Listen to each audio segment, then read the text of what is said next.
Hi friends, welcome to திரை தமிழன் reviews.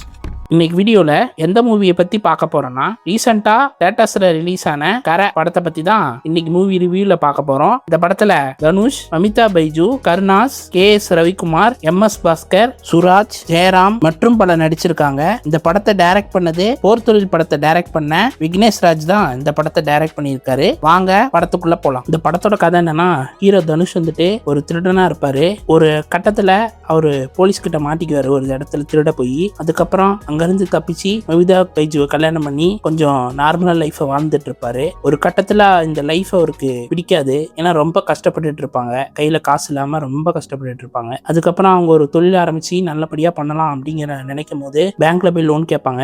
அங்க ஏதாவது நிலம்பலம் இருந்தா கூட நான் லோன் தரேன் அப்படிங்கிற மாதிரி சொல்லிவிடுவாங்க. அப்பதான் ஹீரோவுக்கு ஒரு விஷயம் தோணும், தன்னோட அப்பா கிட்ட ஒரு நிலம் இருக்கு, அந்த நிலத்தை வித்து நம்ம மிஸ் ஆரம்பிக்கலாம் அப்படிங்கிற மாதிரி பிளான் பண்றாரு. அதுக்கான ப்ராசஸ்ல போய் இறங்குறாரு. என்னன்னா, தான் சொந்த ஊருக்கு போய் தான் அப்பா கிட்ட பேசி இந்த நிலத்தோட பத்திரத்தை வாங்கி பேங்க்ல அடமானம் வச்சு நம்ம லோன் வாங்குவோம் அப்படிங்கிற மாதிரி ஐடியா பண்றாரு. ஆனா அதுக்குள்ள அங்க ஒரு ட்விஸ்ட்.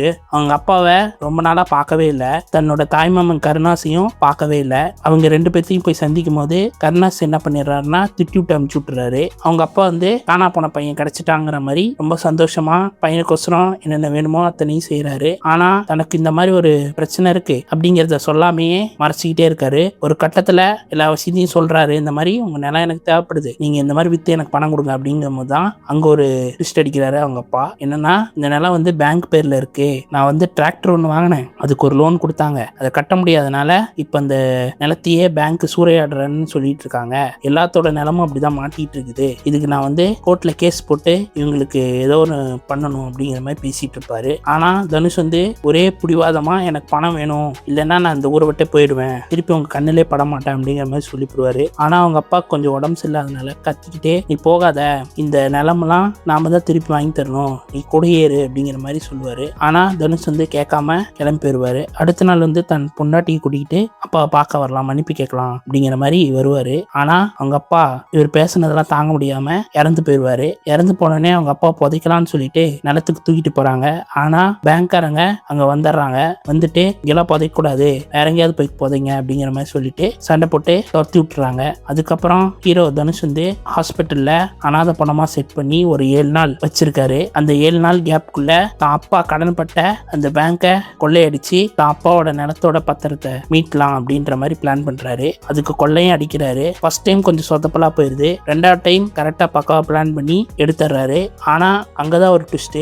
முன்னாடி கொஞ்ச நாளைக்கு முன்னாடி பண்ண திருட்டுல மாட்டின அந்த போலீஸ்காரரே இந்த கேஸையும் திருப்பி ரீஇன்வெஸ்டிகேஷன் பண்ண வராரு. வாலண்டியராகவே வராரு. ஏன்னா முன்னாடி பண்ண அதே பேட்டர்ன்ல இந்த கேஸ் இருக்கு அப்படிங்கிறதுனால இவரு வாலண்டியரா வராரு. ஏன் வராருன்னா, அவருக்கு எப்படியாவது ரிட்டையர்மெண்ட் ஆகிறதுக்குள்ள கொஞ்சம் பேரும் புகழோட ரிட்டையர்மெண்ட் ஆகணும், ஏன்னா மரியாதை இல்லை அப்படிங்கிற மாதிரி நினைப்பாரு. அதுக்கோசரம் இந்த கேஸை எடுக்கிற மாதிரி நமக்கு காட்டுவாங்க. அதுக்கப்புறம் தனுஷ ஒவ்வொரு இடமா தேடிட்டு இருப்பாங்க. அப்படி தேடிட்டு இருக்கும் போது இவர் என்ன பண்ணுவாருன்னா, திருடின பணத்தை பேங்க்ல கொண்டு போய் கட்டலான்னு போகும்போது அவங்க என்ன சொல்லிடுவாங்கன்னா, இது வெறும் அசல் தான், இன்னும் நீங்க லேட்டா கட்டின ஃபீ அது இதுன்னு லொட்டுலோஸ்க்குன்னு நிறைய அமௌண்ட் இருக்கு, கிட்டத்தட்ட 1.5 லட்ச ரூபாய்க்கு பக்கம் இருக்கு அப்படிங்கிற மாதிரி சொல்லிவிடுவாங்க. ஹீரோக்கு ஒரே அதிர்ச்சியா போயிடும். வெறும் 3 லட்சம் தானே நான் கடை வாங்கணும், இது என்ன எக்ஸ்ட்ரா சொல்றீங்கன்னு சொல்லி சண்டை போட ஆரம்பிப்பாங்க. ஆனா தனுஷுக்கு புரிஞ்சிச்சு, இவனுங்க நம்மள சும்மா விட மாட்டானுங்க பணம் கட்டாம, அதனால நம்ம பணத்தை ரெடி பண்ணுவோம்னு சொல்லிட்டு திருப்பி ஒரு பிளான் போட போறாங்க.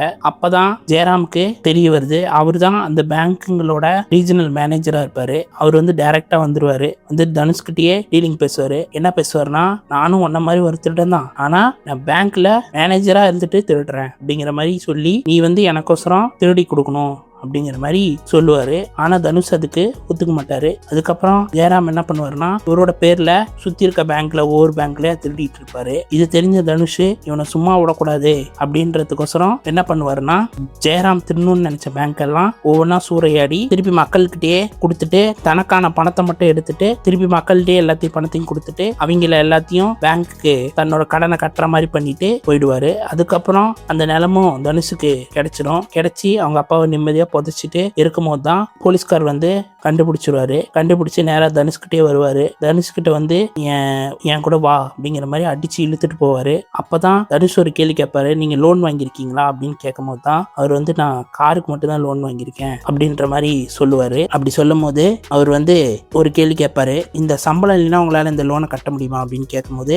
இல்லை அப்போது எங்களால் விவசாயம் பண்ண முடியாதுங்கிற பட்சத்தில் நாங்கள் எப்படி இந்த கடனை கட்ட முடியும்? விவசாயம் பண்ணாதானே கட்ட முடியும். விவசாயம் பண்ணுற வருமானத்துக்கு மேலே இவங்க கடனாக கொடுத்து வாலண்டியராக இந்த டிராக்டரையும் கொடுத்து இவங்களை கடனாளி ஆக்கியிருக்காங்க, இது தப்பு இல்லையா அப்படிங்கிற மாதிரி தனுஷ் பேசுவார். அதுக்கப்புறம் அவருக்கு ஒரு நியாயமா படும். அதுக்கப்புறம் அவர் பேரும் புகழுக்கு ஆசைப்பட்டவருங்கிறதுனால என்ன பண்றாருன்னா, அந்த மேனேஜரை தான் கொண்ட மாதிரியும் இந்த பணத்தெல்லாம் திருடினது அந்த மேனேஜர் தான் அப்படிங்கிற மாதிரி பேரை சொல்லி இவர் பேரும் புகழை வாங்கிக்கலாம்னு சொல்லிட்டு தனுஷை விட்டுட்டு போயிடுறாரு. கடைசியாக ஒரு வார்த்தை சொல்லிடுறாரு, இனிமே நீ எங்கேயும் திருடக்கூடாது, உன் பேர் வெளியே வரக்கூடாது அப்படின்ற மாதிரி சொல்றாரு. அதுக்கு தனுஷ் வந்துட்டு நான் இங்கேதான் இருப்பேன், இதுதான் என் ஊரு, இனிமே நான் எங்கேயும் போக மாட்டேன் அப்படிங்கிற மாதிரி சொல்லிட்டு டிராக்டரை எடுத்துட்டு கிளம்பி போயிடுவாரு. அதோடய இந்த படத்தை முடிச்சிருவாங்க. மொத்தத்தில் இந்த படம் எப்படி இருக்குன்னா ஒரு நல்ல படம் தான். தனுஷோட நடிப்பு செமையா இருக்கு. மமிதா பைஜுவோட நடிப்பும் நல்லா தான் இருக்கு. என்ன அவங்கள அதிக இடத்துல யூஸ் பண்ணல, ஒரு சில இடங்களே வந்தாலும் அந்த இடத்துல நல்லா ஸ்கோர் பண்ணிட்டு போயிடுறாங்க. கருணாஸோட நடிப்பும் நல்லா இருக்கு. ஒரு சில இடத்துல காமெடிலாம் வருது, அதெல்லாம் பக்காவா செமையா பண்ணியிருக்காரு. மொத்தத்தில் இந்த படம் ஒரு ராபின்ஹுட் கதையை தான் எடுத்திருக்க மாதிரி நமக்கு ஃபீல் ஆகுது. மறக்காம எல்லாரும் தியேட்டர்ல போய் செக் பண்ணி பாருங்க, சப்போர்ட் பண்ணுங்க. இந்த வீடியோ பிடிச்சிருந்தா லைக் பண்ணுங்க, ஷேர் பண்ணுங்க, கமெண்ட் பண்ணுங்க, மறக்காம சப்ஸ்கிரைப் பண்ணுங்க, பக்கத்தில் இருக்க பெல் பட்டனை அமைக்கிருங்க. இன்னொரு வீடியோவில் சந்திப்போம். தேங்க்யூ.